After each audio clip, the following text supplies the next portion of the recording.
Jamaah Alhamdulillah.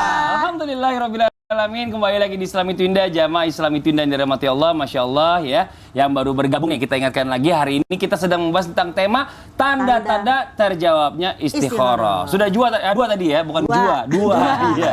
Dua. Gini, Sudah pelan-pelan dua. aja. Ribet juga kan, Ribet. Dua, itu kepleset. Beda lagi. Apa? Kepleset. Oh, iya. Kesewosnya, terserah saya dong. Iya. Ada dua yang sudah dibahas. Yang pertama, tanda terjawabnya sholat istikharah itu melalui mimpi. Yang kedua adalah terjawabnya istikharah itu melalui memantapan atau kemantapan hati dan juga lapangnya dada. Nah, sekarang kita masuk ke yang tiga. Nah, setelah melakukan sholat istikharah ya, untuk memantapkan hati, tapi ada orang bilang dalam memilih jodoh itu ada juga yang berupa firasat. Wah, contohnya mungkin kalau ketemu tiba-tiba kok timbul rasa cinta ya, gitu.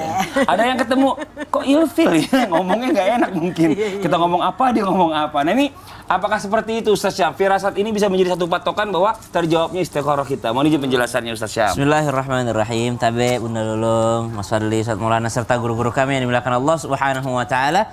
Bismillah walhamdulillah wassalatu wassalamu ala Rasulillah la haula wala quwata illa billah, amma ba'd. Berbicara tentang firasat dalam Al-Qur'an disebutkan ba'da naqul a'udzubillahi minasyaitonir rajim. Inna fi dzalika laayatin lil mutawassimin. Ada tanda-tanda kebesaran Allah Subhanahu wa taala. Tanda-tanda ini rambu-rambu dari Allah Subhanahu wa taala yang hanya bisa dilihat oleh al-mutawassimin, orang-orang yang memang diberikan kekhususan oleh Allah Subhanahu wa taala karena kedekatannya dengan Allah Subhanahu wa taala. Siapa mereka yang diberikan oleh Allah Subhanahu wa taala kekuatan firasat ini? Adalah kata Nabi SAW, ittaqi, berhati-hatilah firasatal mu'min, firasatnya orang-orang yang beriman kepada Allah Subhanahu wa taala. Jadi orang yang benar-benar dekat hatinya dengan Allah Subhanahu wa taala itu memang mempunyai firasat, dan itu adalah petunjuk dari Allah Subhanahu wa taala karena mereka melihat binurillah, dengan cahayanya Allah Subhanahu wa taala. Maka yang kedua, kalau dikatakan contoh daripada firasat ini seperti Sayyidina Abu Bakar As-Siddiq radhiyallahu anhu warḍah. Ketika Sayyidina Abu Bakar As-Siddiq radhiyallahu anhu warḍah, di penghujung hidupnya, Sayyidina Abu Bakar As-Siddiq langsung menunjuk sahabat Umar radhiyallahu anhu warḍah, mengatakan bahwasanya menurut firasat saya orang ini yang bisa melanjutkan kekhalifahan saya. Jadi Sayyidina Abu Bakar As-Siddiq melihat Sayyidina Umar bin Khattab dengan firasatnya. Begitu pula dengan Sayyidina Umar bin Khattab melihat Sayyidina Utsman bin Affan dengan firasatnya. Begitu pula Sayyidina Utsman bin Affan melihat daripada Sayyidina Ali radhiyallahu an dengan firasatnya. Tapi firasat ini tidak serta-merta kayaknya dia yang cocok jadi pelanjut saya, tidak. Dia juga melihat daripada kesolehannya, dia juga melihat daripada kesehariannya. Jadi kalau dikatakan jawaban istikharah daripada firasat, lihat juga orangnya. Jangan karena perasaannya aja, kayaknya dia bakal soleh nanti, kayaknya dia, tapi sekarang dia tidak soleh, subhanallah. Mending cari aman, cari yang soleh, cari yang baik. Kayaknya dia berubah kok nanti, sekarang memang dia jahat, tapi menurut firasat saya dia bakal menjadi orang baik, subhanallah. Mending yang pasti-pasti aja. Kalau udah baik sekarang ya, seperti Sayyidina Abu Bakar Siddiq, dia juga melihat baiknya Sayyidina Umar bin Khattab radhiyallahu an. Tidak serta-merta karena firasatnya langsung nunjuk Sayyidina Umar, padahal Umar belum berubah. Tidak, pada saat itu Umar bin Khattab udah menjadi sahabat Nabi yang sangat baik, menjadi seorang yang sangat mulia. Makanya Sayyidina Abu Bakar Siddiq memilihnya. Begitu pula dengan kita. Ketika kita mempunyai perasaan firasat, kayaknya si A ini yang terbaik buat saya. Tapi secara objektif juga, realistis juga. Bagaimana dia ekonominya, mapankah? Bagaimana dengan tampangnya, menyenangkankah ketika melihatnya? Subhanallah. Bagaimana dengan keturunannya, sekufukah dengan kita? Bagaimana dengan agamanya? Fadhfar bidzatid din, lalu engkau utamakan karena agamanya. Allah taala. Masya Allah, jangan ketemu orang mungkin ini jodoh saya. Kenal kagak? Ya, realistis dong, subhanallah. Nah, tapi katanya katanya firasatnya perempuan itu lebih luar biasa dibandingkan laki-laki, terutama yang udah menikah. Benar gitu? Firasat sosok wanita itu lebih kuat daripada laki-laki karena wanita dikasih rahim. Wanita dikasih rahim. Ketika wanita itu dikasih rahim, kan anak yang lahir dari rahimnya firasatnya lebih kencang. Dia tahu anakku lagi sakit. Anakku lagi sakit. Anakku lagi ada masalah.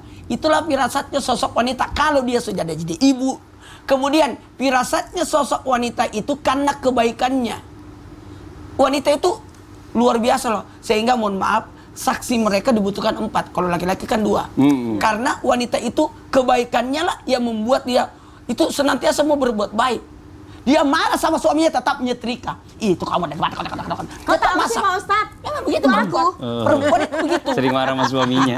Walaupun marah tetap nyiapin makanan, walaupun ngambek sama suaminya tetap masak, walaupun ngambek. Itulah banyak. Dan yang ketiga, wanita itu sama tadi kata Ustaz Sam, firasatnya orang beriman itu karena nurullah. Oh, Masya Allah. Karena kalau dia beriman kan, iya, makasih doanya banyak. wanita itu 3 kali lipat dibanding laki-laki. Iya, makasih banyak. Waktunya udah habis tuh, kita mau lanjut lagi. Kasihan ini, waktunya mepet. Oke, kita lanjut lagi nih buat jamaah Islam itu yang dirahmati Allah. Katanya tanda yang berikutnya adalah sholat istiqoroh ya, melalui perkataan orang atau juga perkataan keluarga. Nah, ini pertanyaannya kayak gimana nih Ustaz Lulung? Apakah setiap kita nanya sama orang, oh ternyata jawabannya ini, nanya sama keluarga jawabannya ini. Ini mah sebenarnya bukannya firasat. Ini mah namanya pembenaran. Namanya survei. Survei membuktikan gitu ya kan? Iya. Mohon izin penjelasannya, Fadhal, Ustaz Lulung. Mohon izin Ustaz Kafadi dan Ustaz Maulana.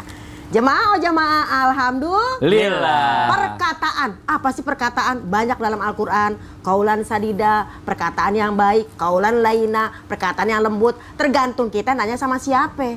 Kalau kita nanya tentang diri kita nih, pengen nanyain kerjaan, pengen nanyain jodoh, tergantung juga dari misalnya pengetahuan kita, pendidikan kita, pengalaman kita, pengasuhan kita. Yang pertama, jadi kalau kita ngomongin tergantung perkataan orang, betul sekali. Tapi kita tanya kepada siapa dulu? Yang pertama, tadi guru udah bilang ya kan, guru kita, tanyakan pada ahlinya. Fas'alu ahla zikri in kuntum la ta'lamun. Tanyakan sama orang yang ngerti. Oh iya ya, kalau kita nanya tentang bermimpi atau tentang perkataan, harus sama orang yang memang ngerti. Jangan-jangan dia tuh seneng atau benci sama kita. Kalau dibenci akan diomongin sama benci-benci. Yang jelek-jelek, udahlah jangan sama dia. Ya kan? Tapi kalau orang itu dia suka dan senang mendidik kita, dia akan berkata-kata yang baik. Udah, kamu coba deh istafti kolbaka. Tanyakan hatimu. Jadi nggak usah nanya ke sini. Padahal hatinya kepengen sama ini. Bilang aja mencari persetujuan. Iya nggak sih? Bukan begitu kan Fadli? Bukan. Kenapa ngaku-ngaku? Bukan, gitu ya. Jadi yang pertama, fas'alu ahla zikri. Tanyakan dulu pada orang yang mengerti. In kuntum la ta'lamun, kalau kita nggak ngerti. Aduh, istiqoroh belum, mimpinya belum. Udah istiqoroh deh, tapi katanya kalau istiqoroh belum tentu. Jadi gimana ya? Tanya lagi. Nanya mulu, nggak dikerjain. Yang penting bukan masalah nanya, kerjakan apa yang diperintahkan dalam perkataan-perkataan yang baik. Yang kedua apa tadi? Istafti kolbaka, tanya hatimu. Mau nanya 1000 orang kalau hati kita juga nggak mantap. Kalau kita nggak mau istiqoroh, kalau kita nggak mau berdoa, bagaimana akan dapat jawaban itu, saudara-saudara? Dan yang ketiga, perkataan siapa yang kita dengarkan? Tentu orang yang tua kita hargai, kita hormati, ya nggak sih? Jangan, nanya sama yang tua aja deh, yang muda enggak. Belum tentu, bisa jadi. Kalau kata Imam Ghazali, sama yang tuaan kita menghormati. Karena dia pasti lebih banyak amalnya. Sama yang mudaan, bisa kita hargai juga perkataannya. Karena apa? Dia lebih sedikit dosanya daripada kita. Oh, Ustaz Lulung, apa tuh? tapi kita mungkin nggak sih dapat jawaban dari orang yang kita nggak kenal? Oh bisa jadi, tapi bisa jadi orang kenal itu kalau orang itu memang soleh. Masalahnya kita nggak tahu, orang kita nggak kenal. Iya benar. Maka minta petunjuk lagi. Namanya juga istihoroh, minta dipilihin. Iya. Kalau istirahat, minta ya udah istirahat. Iya, jadi kalau misalnya mau istiqoroh juga ya buat jamaah Islam itu indah, jangan maksain juga nyari yang jawabannya tepat sama kita. Udah nanya orang, nyari yang cocok doang. Iya. Yang nggak cocok nggak mau. Apalagi udah cap cucu kembang kuncup, ya kan, berarti kancing. Makasih banyak, Masya Allah. Nah, sekarang waktunya kita lanjut nih ya, membacakan pertanyaan-pertanyaan yang masuk nih dari jamaah Islam itu indah yang ada di rumah. Kalau gitu langsung aja yuk kita masuk ke segmen Tanya Dong Ustadz. Kami semua tanya dong Ustadz. Oke, kita masuk ke pertanyaan yang dari pertama Instagram hamba Allah nih. Assalamualaikum warahmatullahi wabarakatuh, Ustaz. Waalaikumsalam warahmatullahi wabarakatuh. Saya izin bertanya, Ustadz. Saya sama suami belakangan ini sering berantem. Saya sampai sholat istiqoroh dan jawaban di sholat istiqoroh saya itu mengarah saya untuk berpisah. Tapi jujur Ustadz, saya tidak mau berpisah sama suami. Tapi mana langkah sebaiknya yang harus saya ambil? Mengikuti jawaban istiqoroh saya atau ikut kata hati saya? Bu, ini istiqoroh apa bisikan setan ini? Ustadz Maulana dijawab nih. Saya senang kata-kata Mas Fadli, apakah ini bisikan setan? Ingat ya, tidak ada ketaatan dalam kemaksiatan. Betul. Apalagi sesuatu yang menyebabkan terputusnya silaturahmi. Prestasi setan itu ketika bisa menceraikan. Nauzubillah min dzalik. Menceraikan, karena ibadah terlama adalah menikah. Ketika terputusnya yang namanya pernikahan itu, maka terputuslah kebaikan. Betul. Terputuslah, mohon maaf, ibadahnya. Ini kan kasihan. Maka ikuti kata hati, tapi dalam kata hati yang menjurus menuju ke kebaikan. Yang menyenangkan. Tadi Ustaz Zalulu tadi udah bilang bahwa mimpi yang baik, yang menyenangkan, yang menggelisahkan berarti datangnya dari setan. Kan mimpi kan ada 3. Mimpi yang baik, petunjuk dari Allah. Mimpi yang menakutkan, menggelisahkan, itu datangnya dari setan. Kemudian mimpi karena reaksi tubuh.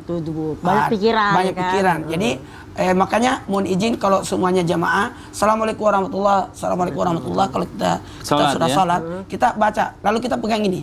Astagfirullahaladzim. Ya Allah. Ya Allah. Hilangkanlah susahku dan dukaku.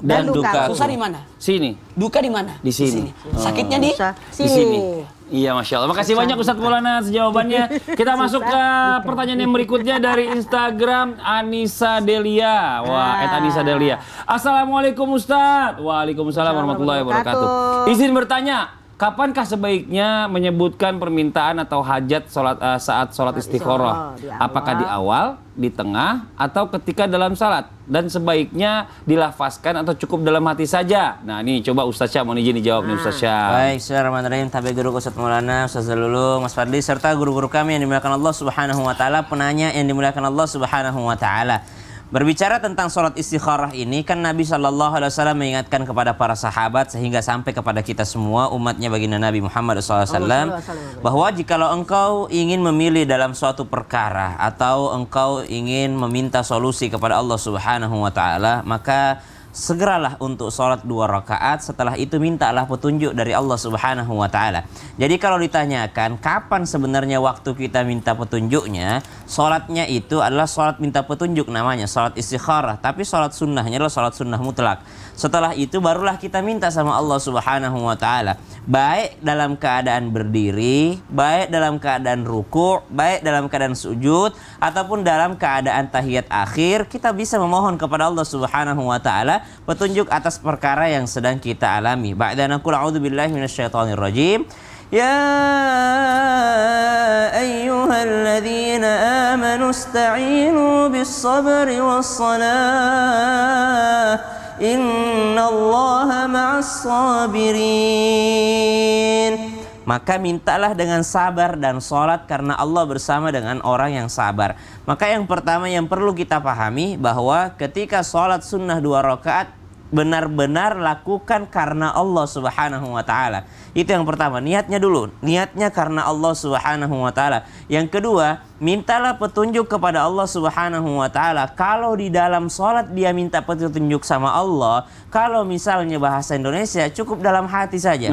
Kalau doanya dari Al-Qur'an atau doanya daripada yang pernah diamalkan Nabi sallallahu alaihi wasallam, silahkan dilafazkan. Tapi lebih aman untuk tidak dilafazkan. Memang di dalam hati kalau doa-doa yang khusus tadi, baik dalam sujud terakhir atau setiap sujud, karena Allah Subhanahu wa taala memerintahkan kita untuk ruku dan sujud, itu adalah waktu paling afdalnya. Atau di tahiyat akhir sebelum salam, atau kalau mau doa bebas, subhanallah, mending setelah salam saja. Setelah salam dia mengangkat tangannya lalu memohon kepada Allah Subhanahu wa taala, memohon petunjuk dari Allah Subhanahu wa taala. Jadi clear, semua doa yang tidak termasuk bacaan sholat hendaknya dilaksanakan dalam hati, tidak dilafazkan. Betul. Tapi kalau misalnya doa dalam Al-Qur'an boleh dilafazkan, cuma tetap meragukan, akhirnya bisa jadi menambah bacaan sholat, maka memang terbaik di dalam hati saja. Itu yang pertama. Yang kedua yang perlu dipahami, sholat istikharah itu bukan sekali, subhanallah.